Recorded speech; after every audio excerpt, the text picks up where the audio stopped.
10 seconds.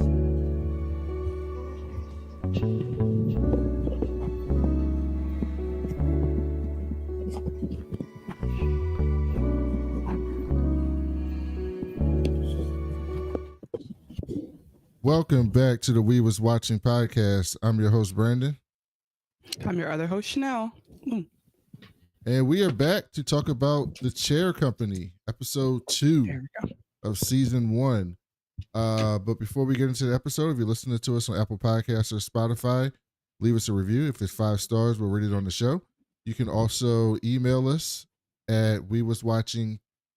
Oh, I skipped it. If you can watch us on YouTube at youtube.com/@wewaswatching and just search for the We Was Watching podcast. Like our video, subscribe to our channel, and hit the notification bell so you can see us go live. You can email us at wewaswatchingpodcast@gmail.com. Tell us what you think about The Chair Company, your funniest moments, anything you're expecting to happen. We saw a big jump in listenership for the first episode of The Chair Company, so we know you're listening. So let us know what you think and keep coming back and tell your friends. And you can also follow us on social media at We Was Watching. Anywhere you get your socials at, Instagram, TikTok, all the good places. Did we get a review, Chanel? No, we didn't. We didn't get a review. Okay.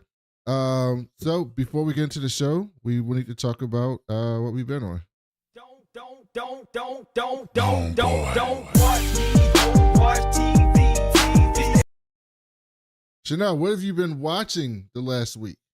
I know you've been gallivanting around the world. So those of you who don't know, Chanel's been to Abu Dhabi and Dubai and Tokyo and Hong Kong and, everywhere, Morocco, London, all the great places in the world, Paris. She's gallivanted around the world. So she had to take another trip around the world last week. So she was out traveling. So I don't know if she got to watch much. I don't know. Did you watch anything in your travels? You're on mute. Okay, it froze up when I tried to unmute. I appreciate you naming all those cities. Maybe 2 out of them are places I've been to in my entire life, but I do want to go to Morocco, so that's fair. This week, you're right, I did not get a chance to watch a lot of stuff, but I did. Instead of those places, I was in Florida. So it was a foreign country, but maybe not as exotic. Actually, it was an exotic foreign country, just maybe not as well managed and civilized as those other places that you stated. I was there for homecoming, for an HBCU's homecoming, and I had a great time. I have, let's see, because I didn't watch. I watched a movie. Yeah, okay. Here's what it is. I know I watched something. I watched this movie called A Normal Family, I think it's called. It's a Korean film. I watched it on the plane. It was extremely interesting because the opening scene was a road rage incident where a man had his baby in the car and he gets cut off. So he decides to road rage, which we know that's always a bad idea. But he was a baseball player. It's like he took his bat out of the trunk to try to like beat up the guy in the car. And the guy in the car was like so he's like in a little SUV or whatever. The guy's in a like sports car. And he's like, why are you so, the one who I guess cut him off is like, why are you so mad? Like, calm down. And he doesn't want to calm down. He doesn't want to de-escalate. So he starts trying to beat up the car with the bat, and he's like, what are you gonna do? What are you gonna do? And the guy in the sports car backs up, but then runs right into him, kills him on the spot. But because of how he like skirted off, he mind you, like this is the first 5 minutes. So if you haven't started yet, I definitely am spoiling it. I started out with the spoiler, but this is also the first 5 minutes. So he speeds off into the guy, kills him, and then pins a truck, which harms the daughter who's in the passenger side. And so that's how the movie starts. And then it follows a family of a doctor and a lawyer. And you know how like, I don't know if you know this, but like, East Asian people are really big on like status and like keeping their word. And so it really is about like the lawyer. It's like, yo, I can get anybody off. I'm a good ass lawyer, like spirit of the law. And I manipulate the letter of the law to get to the spirit of the law. And the doctor is like, I can only help people. I cannot harm them. I have to do the right thing no matter what. And so those two sons being in conflict with each other throughout the movie is what the film is about. And it's very interesting because there's like a twist with the kids and how the kids are intertwined. And so it shows how it shows different reactions that parents will have to their children going through an event. It reminds me a little bit of adolescence, but not at all, but like kind of. I guess that's a spoiler too. I did watch Adolescence. Did I talk about that on the last episode? I don't think I did. What is that? A movie? What? Is that the Netflix show? Yes. Oh I'm yeah, like you the did. one that won all the Yeah, you Emmys. did. Okay, You yeah. talked about that last time. Okay, you almost stressed me out. I'm like, Brandon, we talked about this because again, one of the writers and co-stars is a British man who is I think he's 1/4 or 1/8 Jamaican. And so we claim him. He claimed mixed race on his own. So we claim him. And whenever I was watching Adolescence, I was like, I see it a little bit. Like there we go. I see it in him. Like once you know somebody's biracial, you can kind of squint and see it. I saw it all throughout. So that's what I've been on. Excuse me. What about you? So for another podcast that I do, we have to watch movies every week. And I had to watch, unfortunately, The Players Club last week. And that movie is terrible. It is good and terrible. It is bad acting, bad plot, bad writing. I understood what Ice Cube was trying to say. So that was interesting to kind of see what he was trying to do, but it was poorly executed film. Bad acting. And by the way, when I was growing up, I used to think, oh my God, Lisa Ray is like the most beautiful thing ever. This movie's like so great because she's so fine. And then as an adult, I watched the movie and I said, if I would have went to the Players Club, Lisa Ray probably would have been the last person I picked to watch the dance out of everyone there. Because Watching it as an adult. That's fair. I haven't rewatched it recently. That's very fair. Like the Players Club falls apart in two ways that a lot of stuff from the 90s and 2000s would fall apart. Mind you, like respect to Ice Cube, right? There's very few people who did it like him in terms of like I can't think of all the people who did multiple things, like even like the Jamie Foxxes of the world, I can't think of somebody who had the impact in film that Ice Cube had and the impact in music, right? Like there's just damn, it might be him and Jamie Foxx, but like from different perspectives. Anyway, and also there's the early pioneering element of it, right? Like there's him being early in Black film and Black TV and Black production. So I would definitely give him that.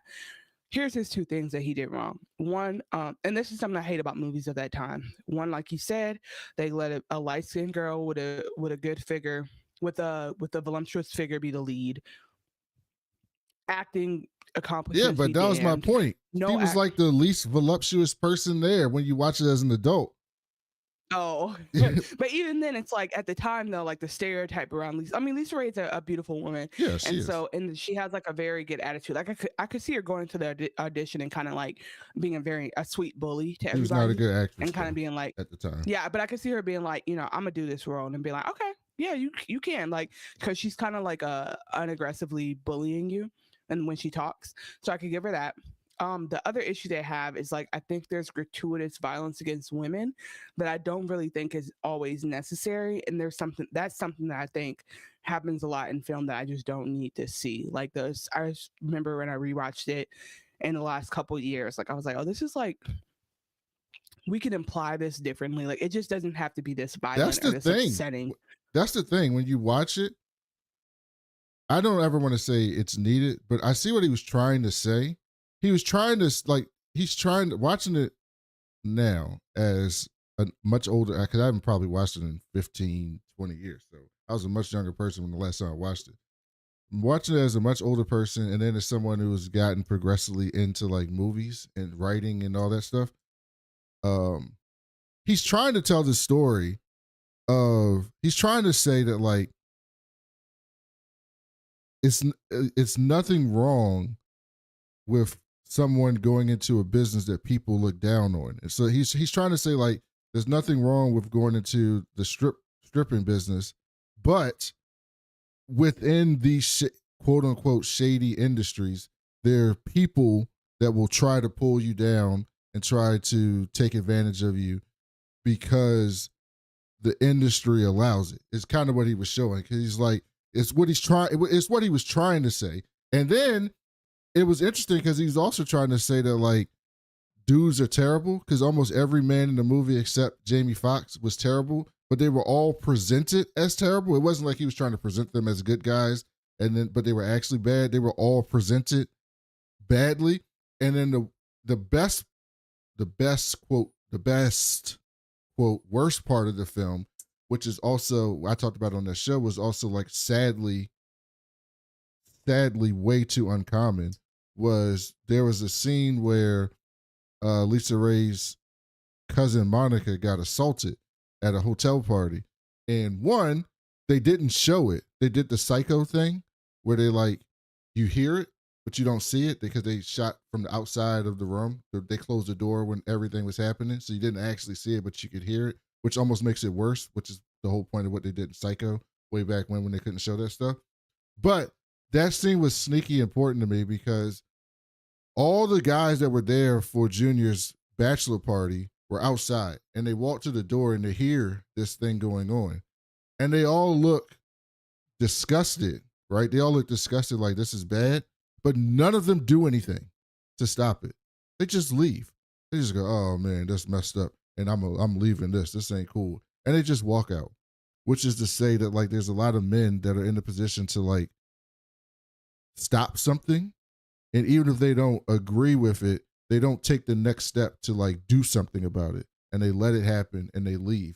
And so it made me think like all of them are terrible. Ice Cube's character was terrible. Junior was terrible. They were all terrible people. And so I get what he was in the 90s sense, right? Because it's still 1997. So, but I get what he was trying to say in 1997. But every part of that film that I was executed poorly in the acting, Lisa Ray was not a good actress at that point at all. The only good actor in the whole film, I mean, Jamie Foxx was good, but he didn't have much to do. Bernie Mac was excellent in that film. He was hilarious. But the rest of the cast was just like, ugh. Like, this is like hard to watch. This is like high school stuff.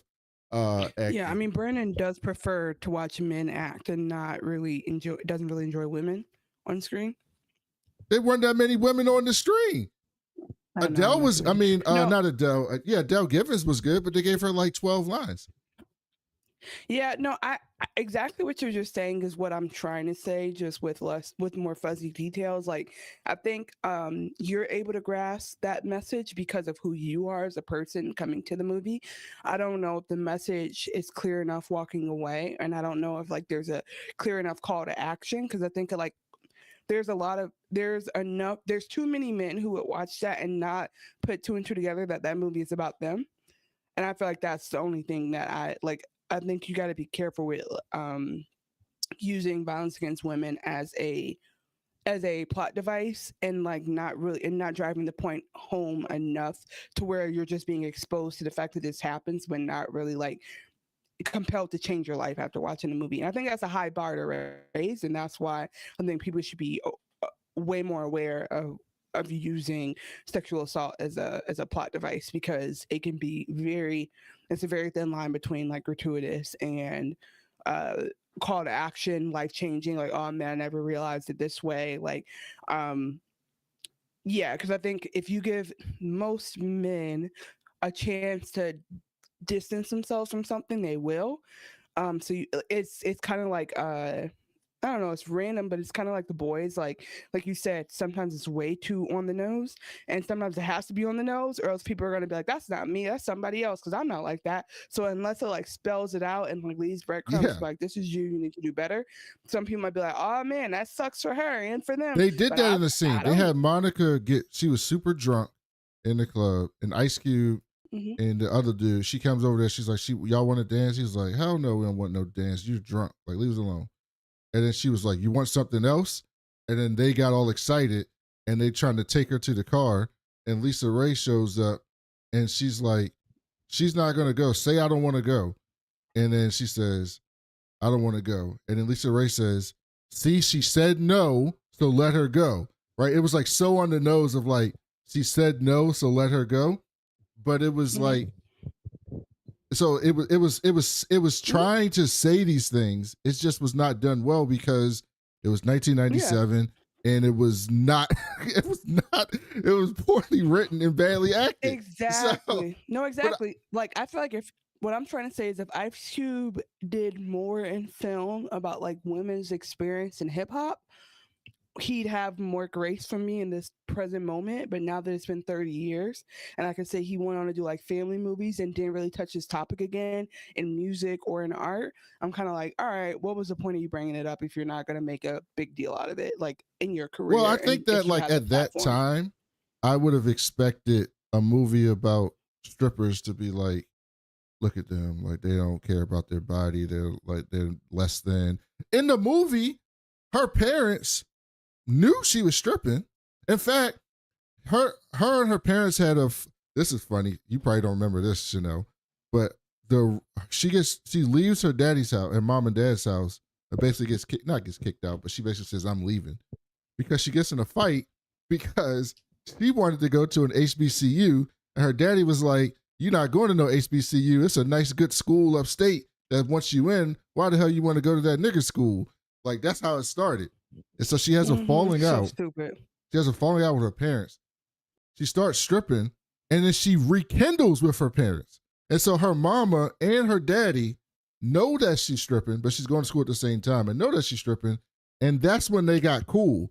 They didn't present it as, oh, I'm so ashamed of my daughter. She's showing her body like that. Like that's what I would expect from like the 90s to be like stripping is this bad, degrading thing. You shouldn't do it.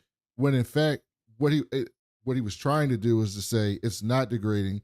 It's it's a job that help a lot of people get to where they want to go at a point in their life, but everything around it can be dangerous and bad. The people who run it, I think, the other people in there, the yeah. patrons, etc.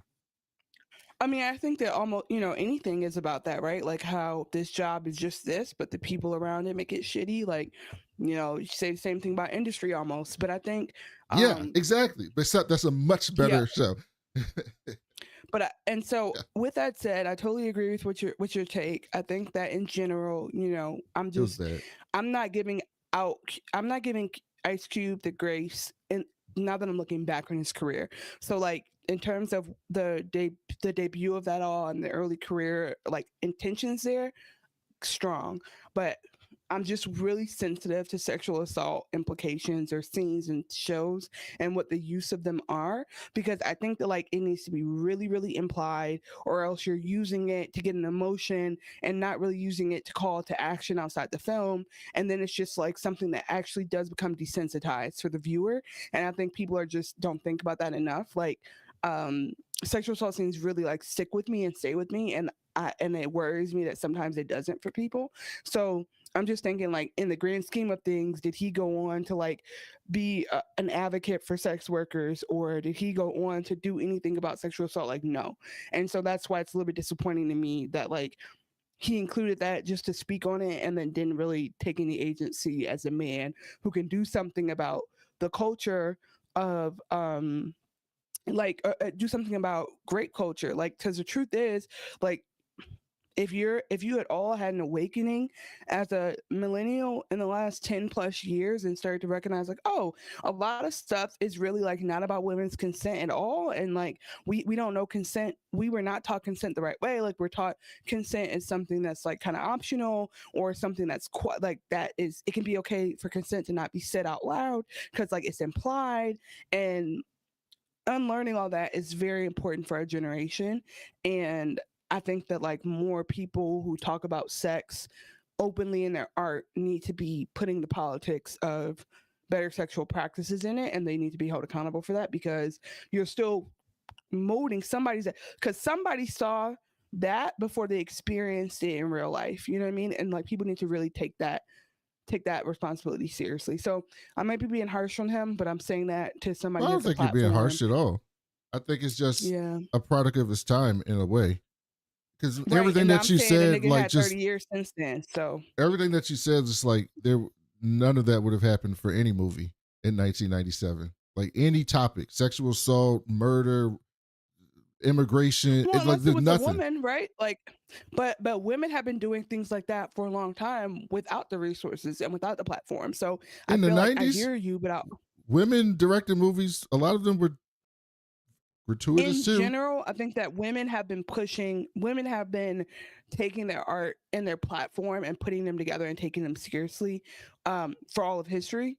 So it's hard for me to be like, oh, like it wasn't popular to do so and so, because like people have.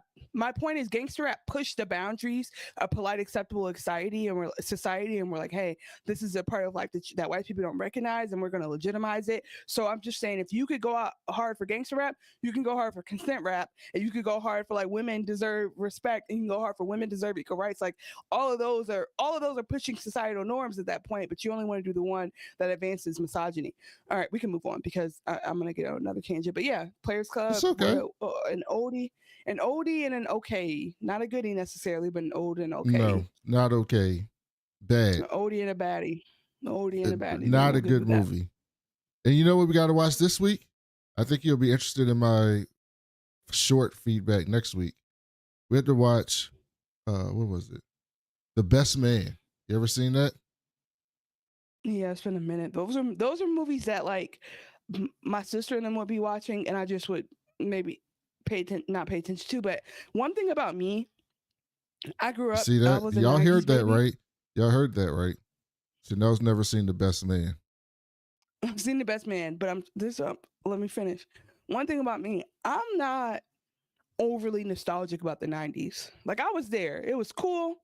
The fashion was cute, but I appreciate the art that came after the '90s. Like I don't like it's kind of how some people used to like obsess about the '80s or obsessed about the '70s. Like I've seen them all as equally valid. I don't go back to the '90s to be like, oh my god, nothing was as good as the '90s. Like I will say that TV and the rise of Black TV was different. Like there's some historical stuff that happened for our culture that I definitely like idolize and epitomize. But in terms of like movies, TV, film, I'm like, okay, cool. But I enjoy the 2000s. So I think the 2000s gave us a lot, and I think they get overlooked a lot because they're not as cool as the '90s. But I think so. I had this debate with a friend. Well, I kind of a dialogue with a friend recently because like people love, everyone expects Black women to love '90s R&B. I'm like, it's cool, like I it's mean, fun, it's nice, but it's then pretty great compared to now. it's cool.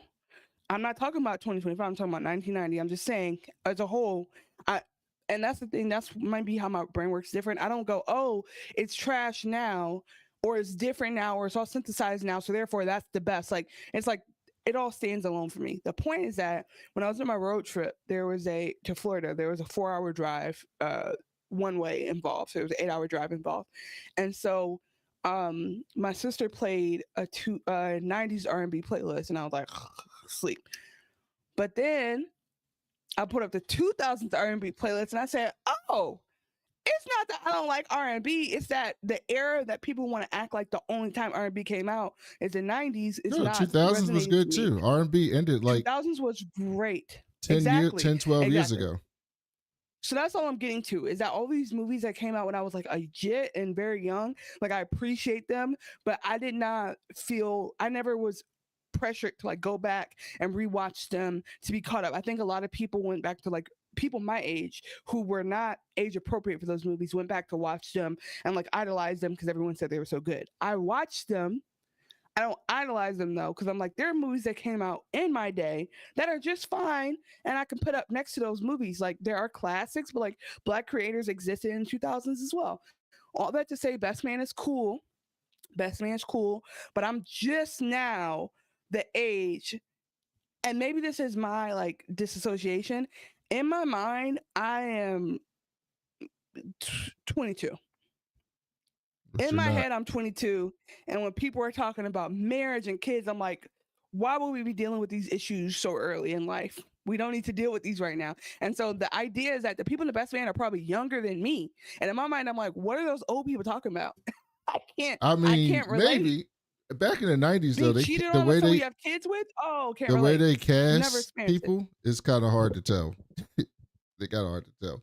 Lisa Ray's supposed to be like in Yeah, I'm like, college, and she's like that's what 31 I'm saying. in the 35. Players Yeah, Club. everyone's it's like everyone's perpetually 27. No matter what, even if they're 19 when they play the role. So I'm talking shit. Well, I will Best say Man that everything is not better in the 90s or any time period, but there are things in different time periods that were better, and then things that are not as good in other time periods. I think things are variable. They go. I don't think Mhm. nothing is linear.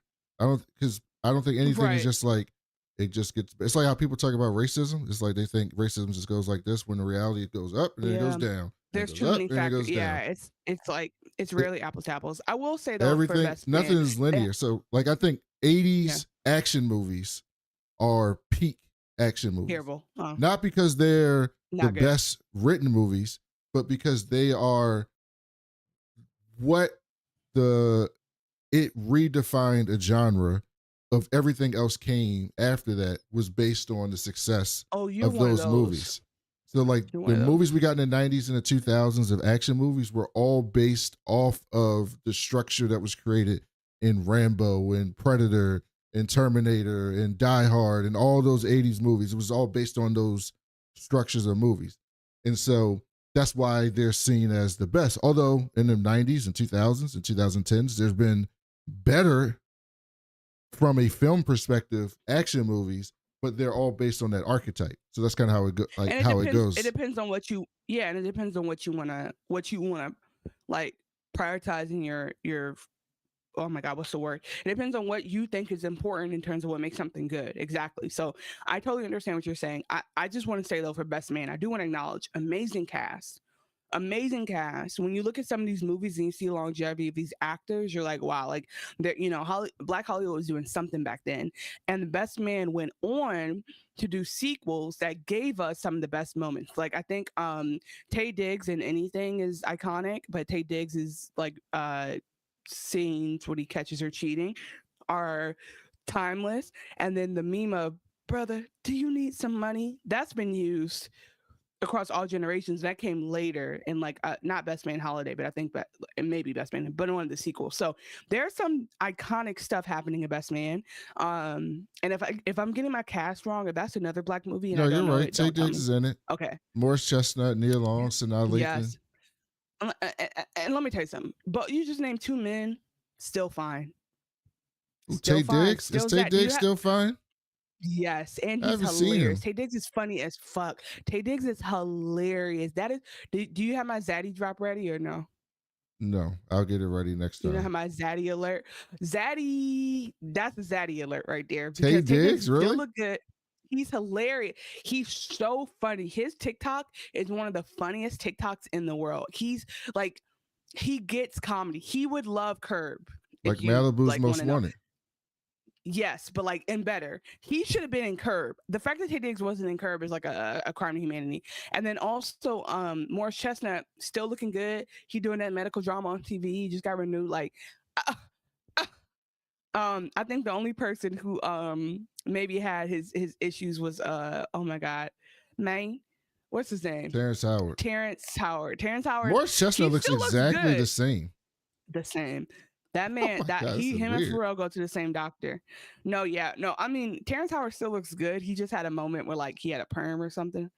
Yes. Oh no, Terrence Howard is the one who discovered metaphysics. That's what it was. Oh He yeah. started He going went off of Neil deGrasse Tyson for some and reason. he's still he's stuck to it, bro. By the way, he's stuck to it. He has not backed down from that. So I don't even know if he's wrong. That's I'm the quite important sure he's part. wrong. I can't tell you What? He's wrong. I can't tell you for sure though. I don't have any concrete. It's above my pay grade. So yeah, they had a and then was it Lorenz Tate or no? Or is that another 90s? No, I don't think cast? Lorenz Tate was in. Well, maybe was he It in was Best 3 Man? men. I don't think Lorenz Tate was in I the think Best it was. Man. Was it 4 and 4 or 3 and 3? Look at the. Malcolm D. Lee. Yes. Okay. Yeah, I don't think I'm Lorenz like, I Tate knew was it in was that one. Yeah, So, but yeah. Lorenz Tate was all over that time period. That'll be next week. Next week, what I'm No, watching. I'll Malcolm D. probably Lee watch was the something else director, too. friend. Malcolm D. Lee was the director. That's why I was like, what? No, he was in Let the me look movie at too. this. Let me look at this. The front thing of this movie, the poster. So we got 1, 2, 3. Yes, that's not Malcolm D. Lee though. That's ain't that what's his name from? That's what's his name from Romeo and Juliet. I've definitely never watched Romeo and Juliet. No, the black one, the 90s one. Oh, Don't do this. I don't know what you're talking about. Harold Paranoia. Oh, okay. Oh my Yeah. God. He How do was you in. say He it? was in It's The Wire. French. Paranoia. How do you say that? I'm saying it like I'm from Michigan. Oh, I'm You so are from upset because I Michigan. can't say his last name. But that's not how you say French names. N-E-U. No. Perrineau. Harold Perrineau. No. Ooh, I would turn this podcast off. If I heard somebody call him Harold Perrineau, I would hang up and be like, she's a ghetto bitch. So let's He's see. something. Let's see how many people, because we get comments all the time. And I just want somebody, please comment to me and say, your ghetto ass turned me off because you said Perrineau.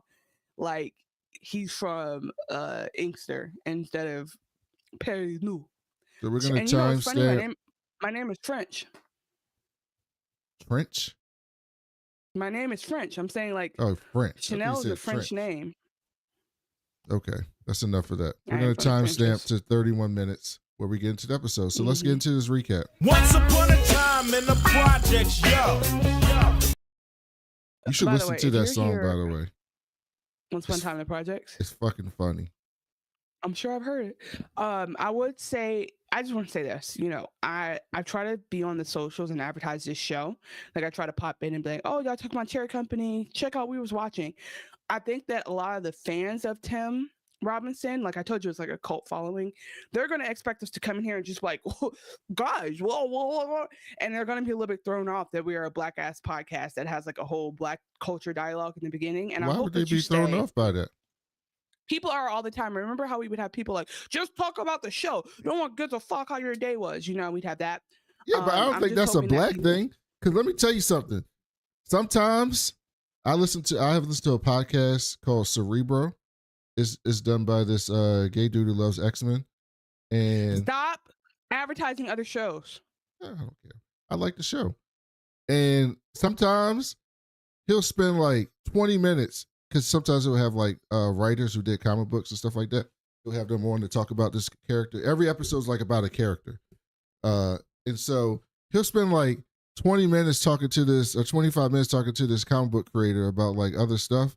And I'd be getting so frustrated. I'd be like, yo, where's the timestamp? I want to hear about Gambit. Get the fucking Gambit. Jesus, I'm tired of hearing about this. So I get it.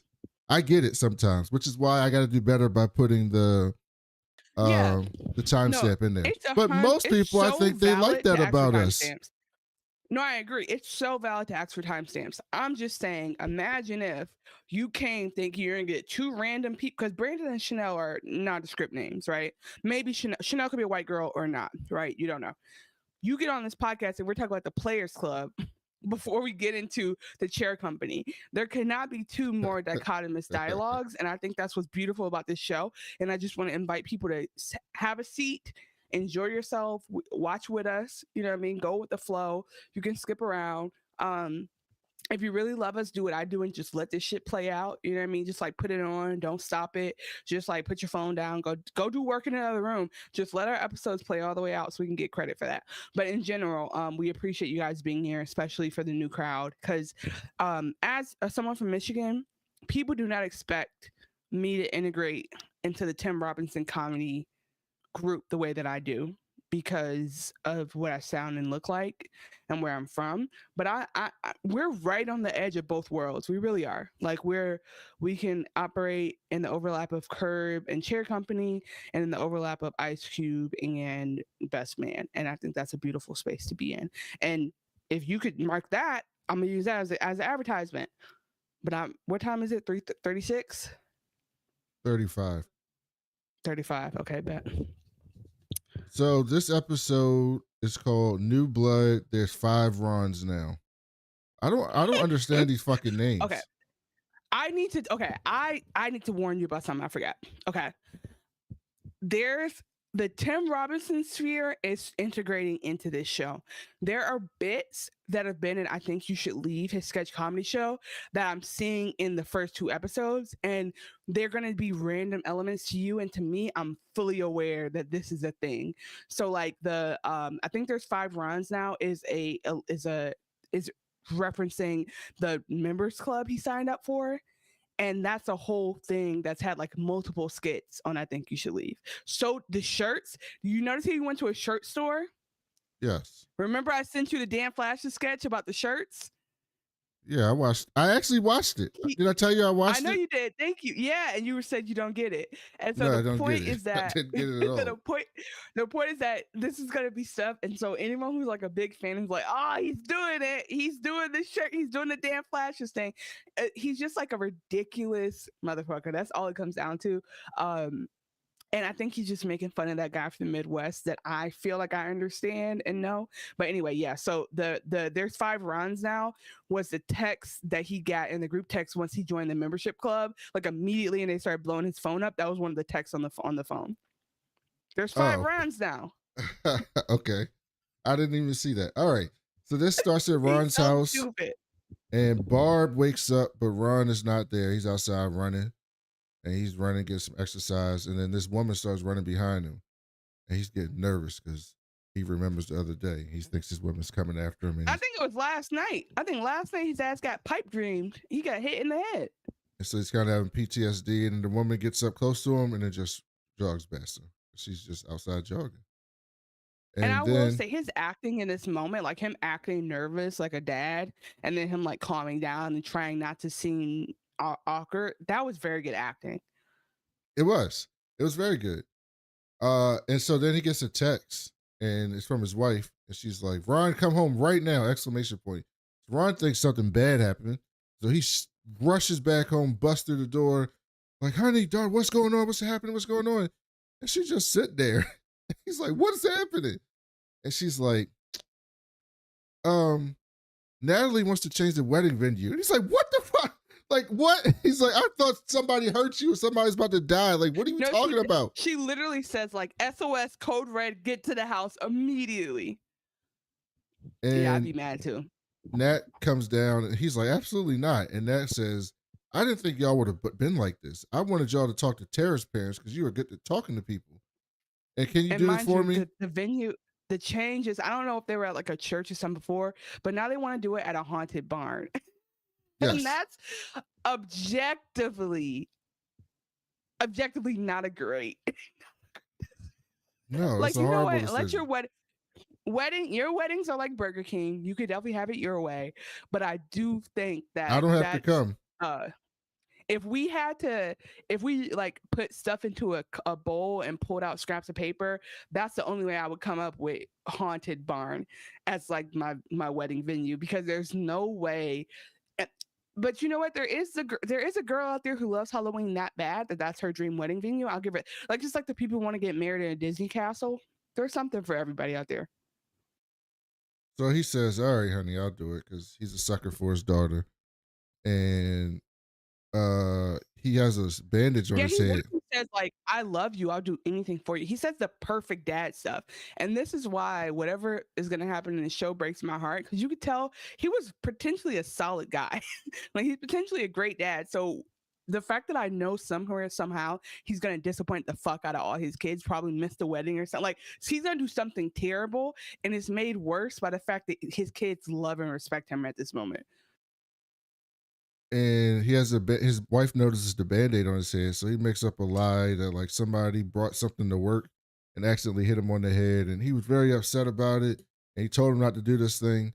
And I'm like, and she just believes it. And he's like, well, Natalie, your dad didn't tell you, but he's going to be on TV later today. And Tim's like, shut up, Barb. And she's like, he's going to be on TV. He's going to be hyping the new mall. You don't even know how to hit the tone of how mean he was when he said I did it. You're still too nice. He's like, shut up, Barb. Like he was mad at her. Like it comes out of nowhere. It's like borderline. I don't want to throw this word around, but like it's the very tippy tip of verbal abuse. Like it's like so strong, and that's what makes it funny because out of nowhere he's just like he's basically like shut the fuck up, and she's like, and she just ignores him. So these like rails he's hitting all the time are clearly very normal for him as a family man. So then he goes to work and he's looking under cars in the parking lot for the pipe from last night. And when he finds it, Brenda walks up. You notice how there's a guy who walks by before Brenda walks up. He's like, "Oh hey, what's up, guy?" No, I didn't notice that. In the parking lot, he's like, "Oh, what's up?" Or some guy just walks by and is like, "Whatever." And then that's the co-creator. You'll see him in random cameos. And she comes up and is like, what are you doing? And he makes up a lie that he dropped a Hershey Kiss. And he's got to find his Hershey Kiss because he knows later on in the day he's really going to want it. So he's got to get it right now. And she looks at him like, what is wrong with this man? Why are you like, what are you Barb's doing? spidey senses be tingling around this man because she's like, don't fuck me. She already told him, don't fuck me, Ron. So he gets to his office and he's getting directions to the interview. But then he takes a picture of the shirt and drops it in the Google reverse image search, and he finds a store in Canton that sells that shirt. And he's like, oh, it's not too far away, even though it's completely opposite direction of his interview. He's like, I'll go over there. I think I told you in the first episode, this show is upsetting to me because it reminds me of me. This is the obsessive side of ADHD. When you have one thing to do, and you're like, but I have to do that other thing, right? Like I have to do that other thing right before this thing. Like, yeah, I have an interview and I could show up calm and collect and looking okay. And I could do this later. Or I could ruin my whole day and make this and shoehorn this thing in right now. And he's triggering me because his symptoms are so clear. But yeah, like Brandon said, it's like a full triangle. And he's like, oh, fuck it. I'll add 45 minutes to my interview and whatever. Like, who cares? So right when he's deciding that he's going to do this, Jamie walks in and says she's going. And he's like, no, the fuck you're not. Get out of here. So she leaves. And apparently she goes to talk to Brenda because she comes back in with Brenda. Yeah, because this is the second time he done fussed at her for no reason, by the way. She went and got the granola. He cussed her out. She want to go on a job. It's not her idea. He fussed at her now. She comes back in with Brenda. And Brenda says, he goes, you told on me? Yeah, you snitched. He didn't say snitch, but he was like, you snitched. She was like, you're damn right I snitched. I want to get on a field trip. And Brenda's like, look, I told Jamie to come with you to keep things in check. She's going with you. He's like, all right, but you driving your own goddamn car. And now, mind you, why couldn't he say, okay, ride with me. I need to run an errand. Can you stay in the car, please? It's personal. Why not just do that? Because he's being secretive. Because he thinks something shady's going on with the company, so he's got to do it in secret. Yeah, but then do it at 6 p.m. You know what I'm saying? Like that store's not closed at 4:59. Secondly, I think the other thing about this that's interesting is the line he says like as a throwaway right then. It's like a big part of promo for the show because he says, I know a lot about things that people think they have no idea about, or whatever the fuck he says, but he says it so seriously, and she's like, what the fuck is he talking about? Which is what everyone would say. And I'm like, what do you mean, Ron? You know about things that no one has any idea about? Like, okay, What did that have to do with us getting to the interview on time? He then Googles fingerprint dust kit, like a dusting kit, like to dust fingerprints on Amazon, and buys this kit. He's like, what's his name? That's how what's his name got the DNA kit in One Battle After Another. He went right on Amazon. He looked at Low to High and was like, all right, let me just get this field kit to test if this child is my daughter. And he got same day shipping, by the way. So then he sent $150 on this kit.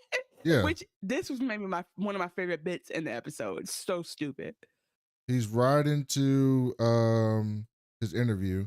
He keeps looking in his rear view mirror to try to go past Jamie, like to speed up. Like, why is she still following me? Like, why is she still there? Then all of a sudden he goes, fuck it. He just hits on the fucking acceleration, zooms around another car. And then you see Jamie doing the same thing to come around him. And then he sees a right about to turn red and it's yellow. He zooms through the light. And then we see Jamie try to come through and a big ass truck stops and she almost runs into it. And Ron stops and looks back. It's like, holy shit. And Jamie's like screaming in the car. She's like, what the fuck? Like she's screaming. And Ron looks at her and is like, oh, I can get away now. And then he like, just dips out. Okay. That was so tragic and funny as fuck. My question for you is okay. When I say this question, it's gonna make you think I think that Ron's not wrong. But my question is who's wrong here? Or who's the bigger asshole in that scenario? It's obviously Ron. What are you talking about? I'm gonna give Jamie a little bit of. I'm gonna give Jamie bigger. You're right. Jamie says she doesn't know where she's going. That's not my fault. Jamie, put it in MapQuest, print it out if you need it. We're going down the street. You're not like, guess what? She figures out how to get there on her own, doesn't she? So like, I do think that I will say this: if we have to do something off site, this is such a hot take. It's not my responsibility to drive the carpool. It's not my responsibility to teach you how to use Google Maps. And if you see the yellow light and you don't feel comfortable driving, slow your ass down and call me if you need to get there. But you're responsible for yourself. So he was wrong, but she didn't have no business trying to skirt through the intersection just to follow him to somewhere that they know she eventually knew how to get to anyway. Hot take right there. No, that's a terrible. I'm telling take. you, I'm so on his wavelength that like I think he's not always wrong. That's a terrible take. He gets to the store and the associate says, he goes into the associate and basically asks, hey, a friend of mine had this shirt, and I want to like get it back to him. Not a friend of mine, but he's like, I found this shirt and I'm wondering if it belongs to someone who came here because I want to give it back to him. And the associate's like, oh yeah, that shirt's definitely from here. And he's like, but it's a bit worn. And he starts looking at the buttons and he's like, yeah, it looks like someone had a big belly. He pulls out a kickball to like show that the person had a fat belly that was wearing the shirt. And he says, I think I know who got that. He's a member. And we're having a members only night coming up. So, if you sign up to be a membership, he'll definitely be here. And you can come. And Ron's like, oh, he gonna be here? For real? And she was like, yo, all our members show up at the members only night. Just sign up. He'll definitely be here. I know exactly who that is. He'll be here. And so Ron's like, cool. And he starts filling out the membership. And he tells him it's like $60. He's like, $60? And he's like, that's how much it costs. It's worth it. It'll be worth it to you. And Ron was like, all right. And so while Ron's filling it out, he starts to have second thoughts. He's like, are you sure you know this person? And the guy's like, 100%. I know him. I know him like the back of my. I just saw the dude the other day. Like I know exactly who he is. Go ahead and sign up. You can only come here if you remember. Go ahead and sign up. I'll send you the messages. You show up. He goes, all right. He finishes signing up, and then Ron looks up and he goes, "You don't know I'm doing." He's like, "You got me." He's like, "God damn it!" Like he did all that. What a moron! I tell you. This is a way to get those credit card sales up at the register. I will tell you that. This is a sure proof way. And Ron's dumbass fell for it.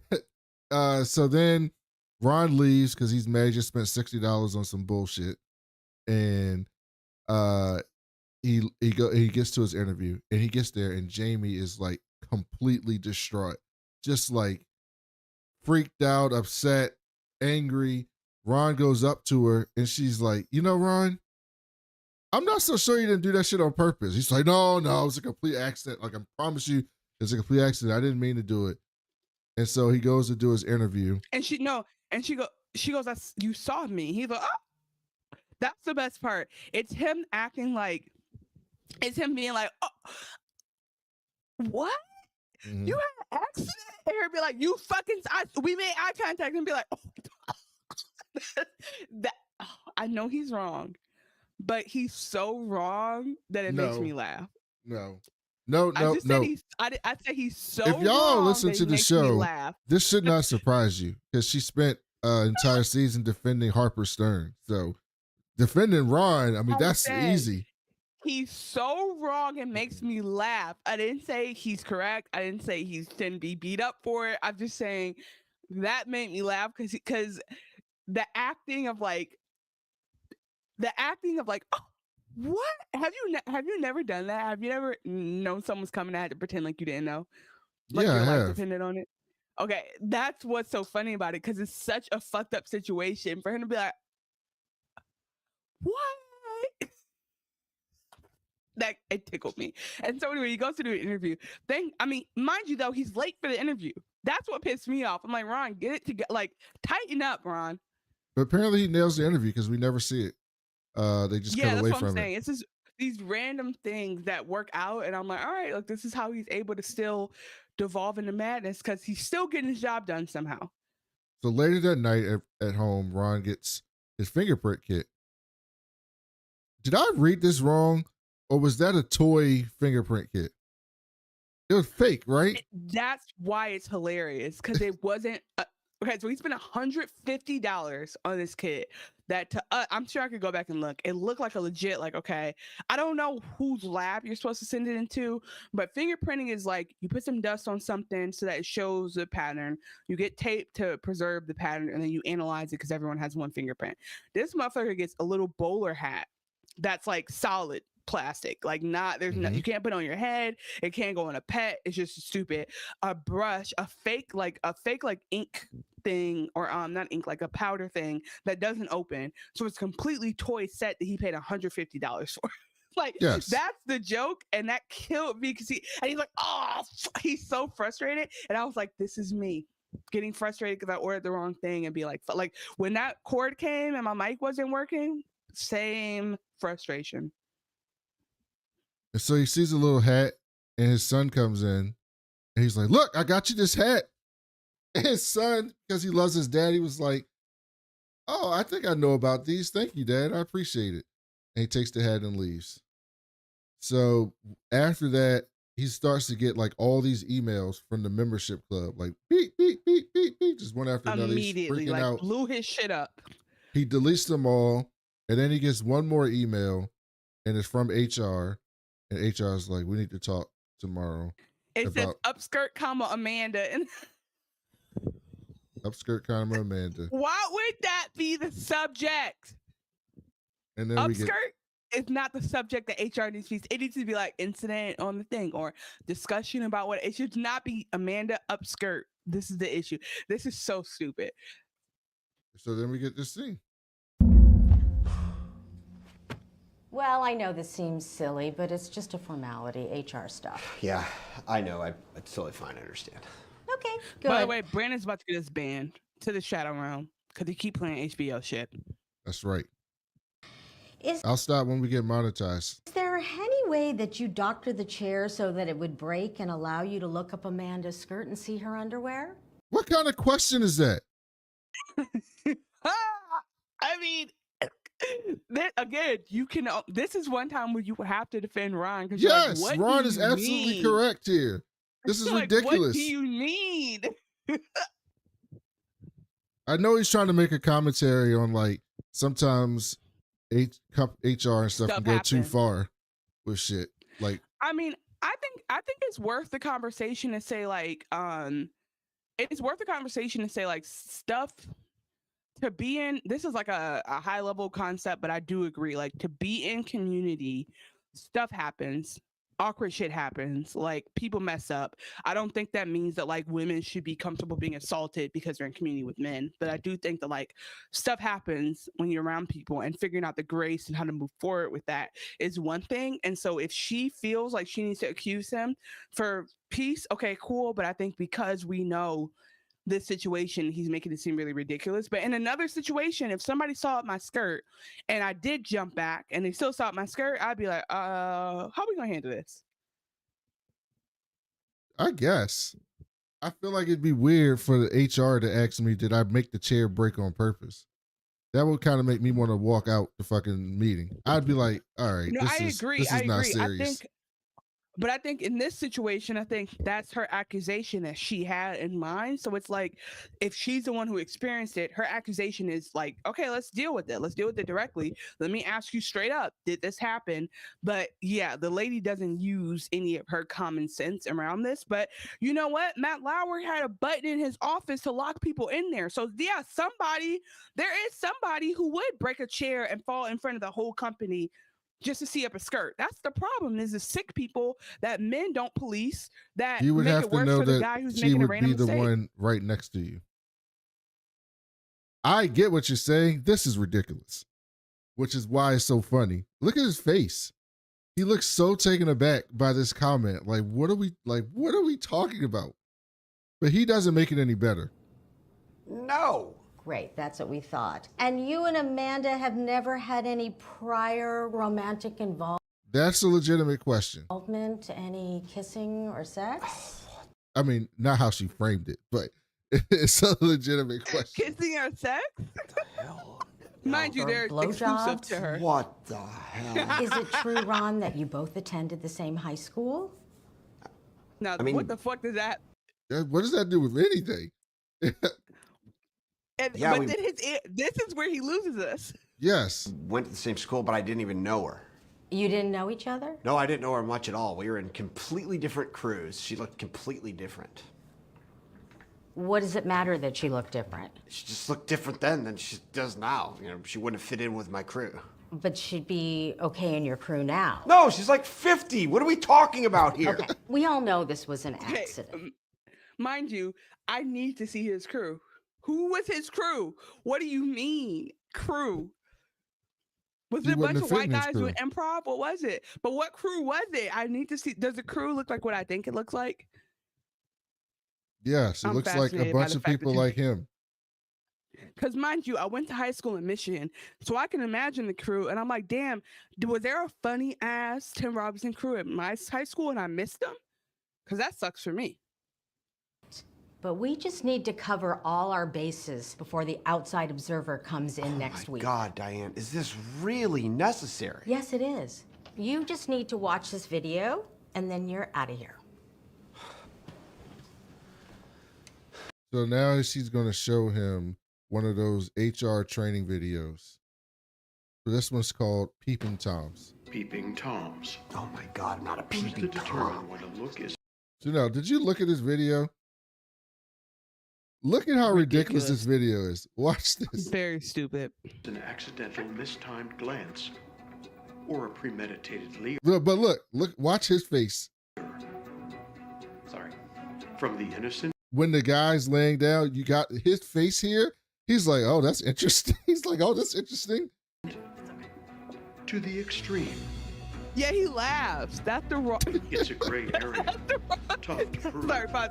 Even- That's the wrong reply. That's not the thing to do when you're watching a warning video in HR, like a mandatory video. Don't get intrigued by anyone's behavior in the video, bro. Harder to discipline. This training video teaches employees. So he notices that the guy had dirt on the back of his shirt from laying down. He's like, oh, that must be what that white shit was on the back of the shirt that I had.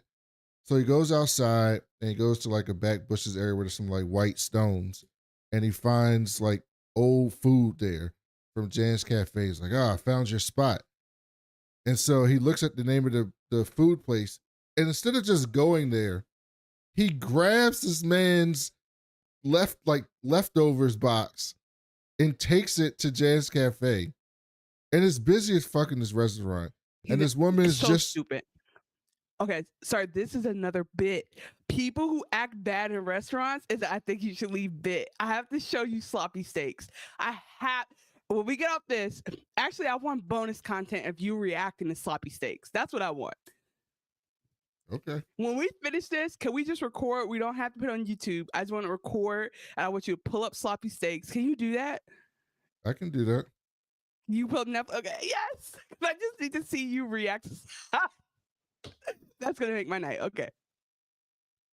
So then he's like bothering this woman who's just trying to work hard and help these people. And all the people in the restaurant are losing their fucking mind. They're fighting with each other, asking for shit. And he's like asking this woman, hey, this guy came in with this shirt yesterday and he ordered this. Do you know who the fuck he is? She's like, leave me the fuck alone. Like, get out of here. And then the security guy comes in and she's like, security, can you get him out of here? And we look at security and it's the fucking guy from last night. And he grabs Rob and drags him down to like the basement. And he's like talking shit to him. Maybe next time I come to your house, you got a wife? I don't think your wife will like me coming to your house. I'll swing by and maybe say something to her. And Ron's like freaking out. Then he like gains some like courage and he snaps at him and starts screaming at him, talking shit back to him. And then the security guy fakes having, like, he starts having like a heart attack. And he's like having a heart attack. And Ron's like, oh my bad, I'm so sorry. He's like, get my oxygen machine over there. Yeah, Ron not built for this because if a motherfucker hit me over the head with a pipe the night before, I'm gonna let them bleed out in front of me. Because what you mean you gave me a head injury concussion and I'm supposed to be like, oh, let me get you in an ambulance. You didn't give a fuck about an ambulance for me? He didn't even put him in an Uber to go to the hospital last night. He took his shirt off. He unbuttoned his shirt, ran away, and left him to die. He left that nigga for dead. Please, Ron. So then he was faking. And so he makes his way outside and he runs outside and he throws this thing like trash on Ron. And and then he stops, and then we get this fucking scene, which I don't understand this scene. I don't know what the fuck is happening here. So I need you to explain this to me, Chanel, because I was so, maybe this is another bit, but this was so odd. I did not even know how to react to it. Oh my God! You're disgusting! These are my work clothes! What the hell is wrong with you? I want to know why the hell you hit me in the head! Do you work for Tecca? I never heard of them. Bullshit! Tecca, the chair company! You said it when you hit me in the head! I never heard of Tecca before. Then who hired you? I don't know! Now, what is this that's about to happen, Chanel? What is this? Who hired you? I don't fucking know!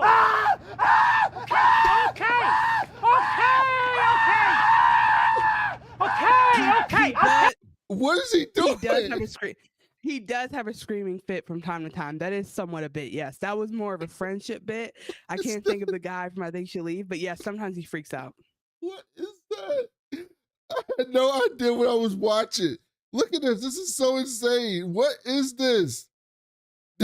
What? Who hired you? I don't know! Who hired you? I don't fucking know! Okay!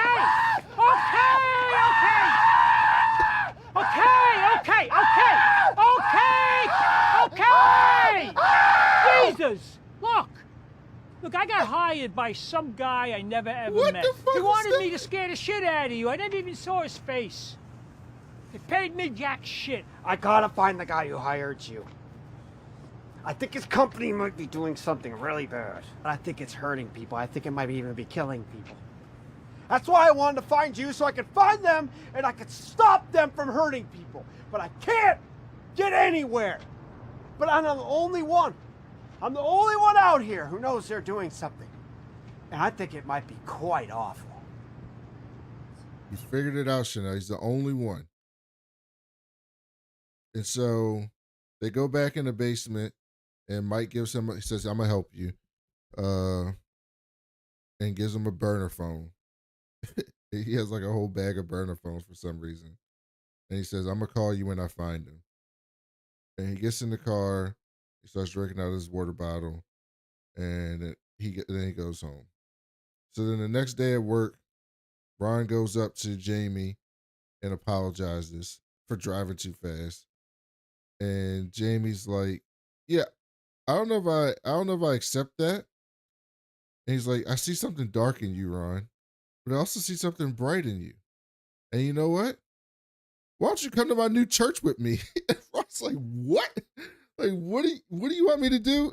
And then you see his water bottle vibrating, and you realize he put his burner phone in his fucking water bottle. And I'm like, "What are you hiding this for? Like, who at your job is gonna be like, oh, your phone's ringing, Rob? What is that?" Like, they don't know that that's your fucking burner phone. Like, they don't know none of that. Why are you hiding it in your fucking water bottle? And so the next day at work, oh no, I just said that. So he goes back and checks his gets the water bottle open, gets his phone, and the guy calls and he says, "Jim X is his name. I know where he's gonna be. We're gonna meet him tonight." And Ron's like, "I got something to do with my family tonight." He's like, "No, tonight. You be there tonight." And so then we get this last scene that I got. Shit my ass! Ah! Come on, pop her, Jerry, pop her, Jerry! Take her fucking head off! Ow, ow, ow, ow, ow, ow, you break... What the fuck is this? Like, is this a podcast? Like what is this? No, okay, now this is OD because it's clearly that guy. Mind you, it's clearly that guy just talking to himself back and forth. And I've never heard anything like this in my life. And Ron is also like, "What the fuck is it?" We're all saying, "What the fuck is this?" He's the only one who's like, "Don't you get it? It's a guy." And maybe it's a commentary on like men with mics and them saying crazy, like the Howard Stern of it all, and people just saying crazy random stuff, and men being like, "Don't you get it? Isn't it funny?" But I definitely was watching this, listening to this, like, it's the dude. It's definitely the guy. It's his own recording. He's about to try to pass it off like it's a thing. Get my hymen, you little fucking bitch! That pig's got my What is cock this? in its You mouth. never heard these guys? That's the stinkiest pussy I've ever seen! What is it? Racy Waynes! They're fucking Where'd the hilarious! pussy go? Are they prank calling someone right now? I don't really get it. No, they're just talking to each other. Nice. Bitch, you got shit, you pussy! They're saying that to each other? No, they're not saying it to each other. They're just saying stuff. Here, listen to this part. This is hilarious.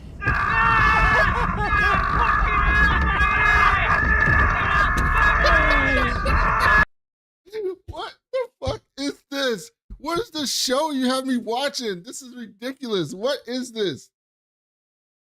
This is so absurd. I don't understand what this is happening. So how'd you find this guy? This dumbass does everything in the same spot, in the parking lot of a self-storage space. Well, he's gonna be there tonight, and we are gonna get there early, and we're gonna ambush him. No, I don't want to ambush him. I just want to ask him some questions about Tecca. Grab that bag on the floor. Come on, grab it. Oh, Jesus Christ, no. No, I'm sorry. I just want to talk. So in the bag is a gun. And Ron's like, "Oh, no, I'm not doing this." And then he freaks out. He's like, "I got a family. I got things to live for. I'm a good man. I'm not doing this. Let me out. Get me out. Get me out." And he gets out. And you see him go back home. And so back at Ron's, you get there and Tara's parents are there. And Terry, his daughter's wife's or spouse's, future spouse's dad is going on and on about this fucking dog and how this dog used to jump on him. And he's like, "Yo, my dog's dead. Like, why are you talking shit about my fucking dog?" And Seth shows up and they're all happy that Seth's there. And then Terry starts complaining that the house stinks. It's like, "Your house smells like shit." And then he's like, "All right, whatever." So then they go outside to have some whiskey. And he's complaining about like the stones loose. He finding all the loose stones in the floor, which is like, this is like very passive aggressive. Like, this is catty behavior. This is catty behavior for men.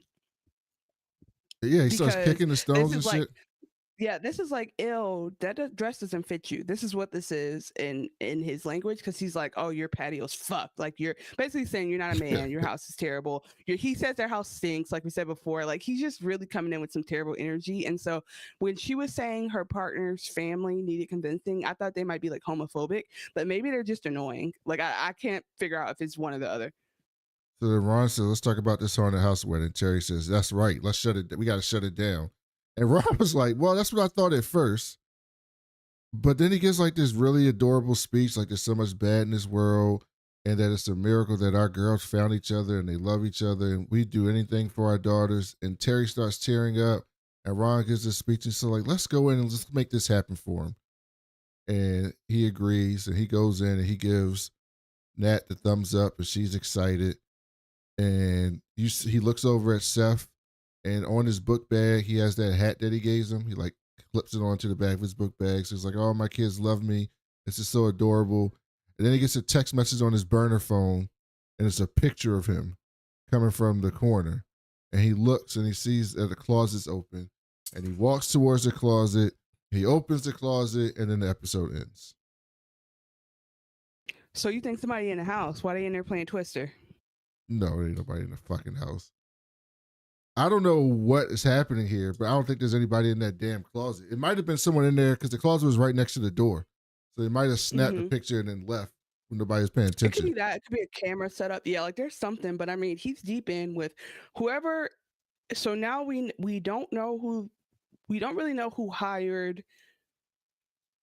We kind of know who hired the guy to come after him, the pipe shirt, well-worn shirt guy.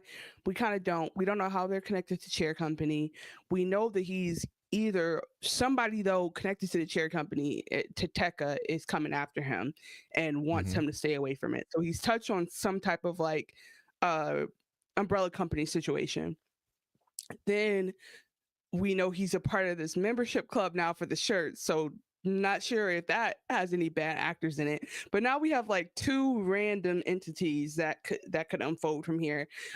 Guaranteed this shirt membership thing is going to be a thing. If it's not, I'd be disappointed. Like there has to be some random pop up from somebody in the shirt like the shirt membership scene. If it's not on the, it's not going to be the same, but it has to give hero-gasm levels of chaos. I'd be surprised. Okay. I'd be so disappointed if he doesn't go to the shirt membership thing and it's not like chaos. How do we know he's going to go to it? I don't know. But that's what I'm saying. I feel like that'd be so disappointing if they set it up like, hey, we do know the guy. We have a membership meeting. You have to come. And then we don't get the membership meeting. I would be disappointed personally. Okay. So yeah, that's a good thing to look forward to. So yeah, I'm interested. I give Chanel credit. I am very interested in this show. I find it to be very enjoyable. I don't fully understand it, but I'm very interested in it. And so I want to see what happens next. So we will be back. Absolutely. Yeah, I think it's funny too, because I realize, you know how we talk a lot and like you're like telling me, oh man, I read Article 7, edition number 13 of Lex Luthor and Friends and whatever. And now I have a show where I'm like, hey, I know Easter eggs and fun facts about this show. That's so fun. Yeah, you see? Now you see why I do it. It's fun. Well, yeah, of course. I always knew why you do it. I'm just saying, like, it's fun that I actually know something now because, as you guys know, the We're Just Watching Podcast is a show for blurs and aspiring baddies who love TV, film, fantasy, sci-fi, silly, ridiculous drama, and comedy, and all the politics in between. Brandon was just, what were you going to say about another show? Oh, no, we'll be back later this week to talk about the finale to Gen V. Yeah. What are you excited? Yeah, I might watch it tonight. I think I might watch it tonight. Yeah, see what happens before I go to sleep. Okay. Well, this was We Was Watching Podcast, guys. We're still open for ideas about other names so that we are higher up in the algorithm, because I'm tired of my show being hard to find on search. You can always email us, wewaswatchingpodcast@gmail.com. You can find us at We Was Watching across all the socials. We are going to try to I'm going to try to post before we do Gen V, although we might record that and post it later. But regularly, you can catch us next Monday Yeah, next Monday I'll be here, no problem. So you can catch us next Monday to talk about Chair Company. And we're going to try to stick to Mondays for that. Please tell your friends. We have a very unique blend of a show here. We hope you've gotten used to that by now. Send us a 5-star review on Apple Podcasts. We finally fixed our stream issues. So there's only one We Was Watching podcast on Apple. And then we've updated our RSS to be on all the other streaming platforms. So if you want to see us somewhere we're not, let us know. Either way, you can reach out, and then we do get your Spotify comments and we do reply to them when we see them. So somebody said our audio was shitty the last 2 weeks. Agreed. I was talking on a work headset. My mic was fucked. I bought a whole new mic, and this one has USB-C now to show you that it's changed. So, we're working on it. We love the feedback. It always helps, especially because there's just something different now about doing 2 formats is tough. When we were just podcast only, obviously there's so much focus on the audio, but when we do a stream, there's so many other elements. So, rock with us as we're growing and learning. Any other thoughts, Brandon? No, talk to y'all later.